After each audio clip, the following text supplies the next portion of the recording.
سلطان صلاح الدین ایوبی سلطان نور الدین زنگی کے بہترین دوست تھے۔ بہت کم لوگ یہ جانتے ہیں کہ سلطان صلاح الدین ایوبی نسلاً کرد تھے۔ آپ ہی وہ عظیم شخصیت ہیں کہ جنہوں نے 90 سال کے طویل عرصے کے بعد بیت المقدس کو صلیبیوں سے آزاد کروایا تھا۔ سلطان صلاح الدین ایوبی نے مصر میں موجود فاطمی خلافت کا خاتمہ کیا تھا۔ سلطان ایوبی 1138 عیسوی میں عراق کے شہر تکریت میں پیدا ہوئے تھے۔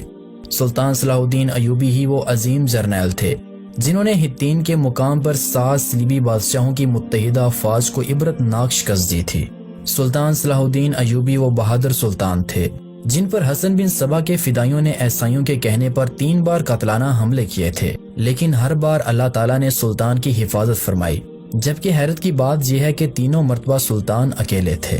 سلطان ایوبی کا عدل اس حد تک مشہور تھا کہ عیسائی بھی انصاف کی خاطر سلطان کے دربار میں آیا کرتے تھے۔ سلطان کے دور میں عوام کی سہولت کے لیے کثیر تعداد میں شہروں میں ہسپتال بنائے گئے۔ سلطان کے دور میں مصر امیر ترین شہروں میں شامل ہوتا تھا۔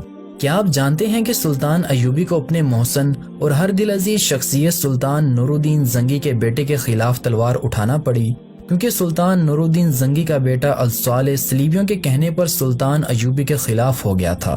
سلطان صلاح الدین ایوبی ایک سچے عاشق رسول تھے۔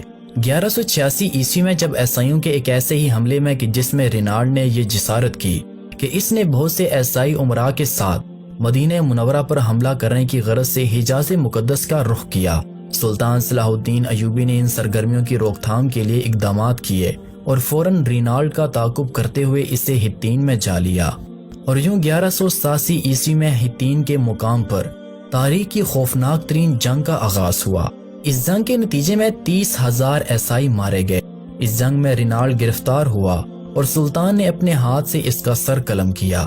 دراصل رینالڈ حضرت محمد صلی اللہ علیہ وسلم کی شان میں برملا طور پر گستاخی کیا کرتا تھا، اور سلطان ایوبی نے اسے اپنے ہاتھوں سے مارنے کی قسم کھائی تھی۔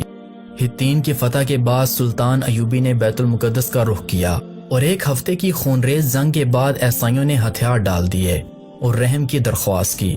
بیت المقدس پورے 90 سال کے بعد دوبارہ مسلمانوں کے قبضے میں آیا اور تمام فلسطین سے مسیحی حکومت کا خاتمہ ہو گیا۔ بیت المقدس کی فتح سلطان صلاح الدین ایوبی کا عظیم الشان کارنامہ تھا۔ سلطان نے مسجد اقصی میں داخل ہو کر نور الدین زنگی کا تیار کردہ منبر اپنے ہاتھ سے مسجد میں رکھا۔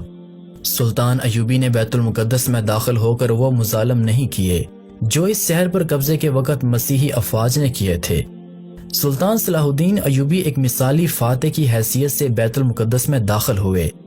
سلطان نے فدیہ لے کر ہر عیسائی کو امان دی، اور جو غریب فدیہ نہ ادا کر سکے ان کے فدیے کی رقم سلطان صلاح الدین ایوبی اور ان کے بھائی ملک العادل نے خود ادا کی۔ بیت المقدس پر فتح کے ساتھ یروشلم کی وہ مسیحی حکومت بھی ختم ہو گئی جو کہ فلسطین میں 1099 عیسوی سے قائم تھی، اور یوں جلد ہی سارا فلسطین مسلمانوں کے قبضے میں آ گیا، اور بیت المقدس پر تقریباً 761 سال مسلسل مسلمانوں کی حکومت رہی۔ جب بیت المقدس پر قبضے کی خبر یورپ پہنچی تو سارے یورپ میں کہرام مچ گیا اور ہر طرف لڑائی کی تیاریاں ہونے لگیں۔ جرمنی، اٹلی، فرانس اور انگلستان نے فوجوں پر فوجیں فلسطین روانہ کیں۔ انگلستان کا بادشاہ رچرڈ جو اپنی بہادری کی وجہ سے شیر دل مشہور تھا، وہ بھی اس جنگ میں شامل تھا۔ یورپ کی اس متحدہ فوج کی تعداد 6 لاکھ تھی۔ یہ عظیم الشان لشکر یورپ سے روانہ ہوا اور عکا کی بندرگاہ کا محاصرہ کر لیا۔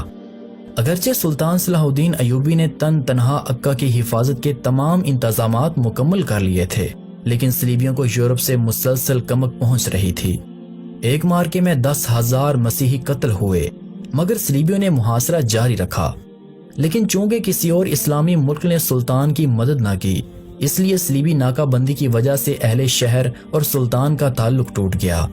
سلطان صلاح الدین ایوبی باوجود پوری کوشش کے مسلمانوں کو کمک نہ پہنچا سکے۔ بلاخر اہل شہر نے امان کے وعدے پر شہر کو عیسائیوں کے حوالے کر دینے پر آمادگی ظاہر کی۔ فریقین کے درمیان معاہدہ طے ہوا جس کے مطابق مسلمانوں نے 2 لاکھ اشرفیاں بطور تاوان جنگ ادا کرنے کا وعدہ کیا، اور مسلمانوں نے ہتھیار ڈال دیے۔ مسلمانوں کو اجازت دے دی گئی کہ وہ تمام مال و اسباب لے کر شہر سے نکل جائیں، لیکن رچرڈ نے بدعہدی کی اور محصورین کو قتل کر دیا۔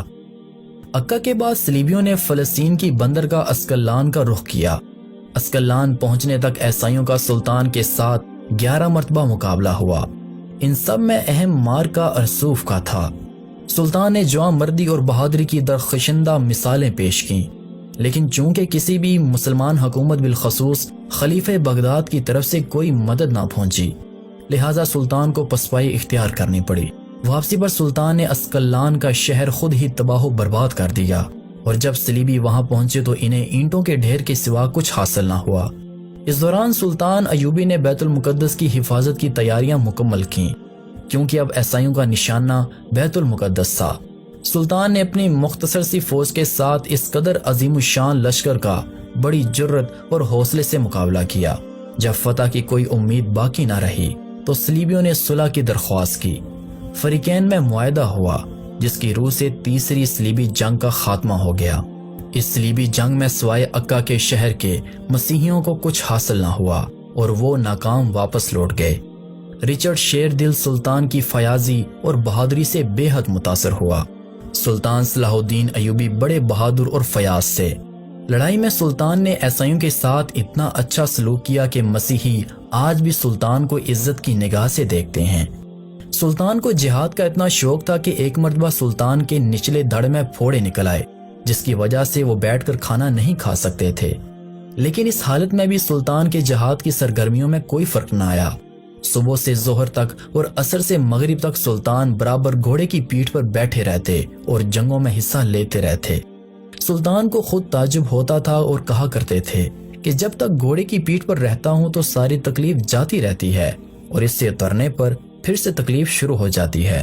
قاہرہ پر قبضے کے بعد جب سلطان نے فاطمی حکمرانوں کے محلات کا جائزہ لیا تو وہاں بے شمار جوہرات اور سونے چاندی کے برتن جمع تھے۔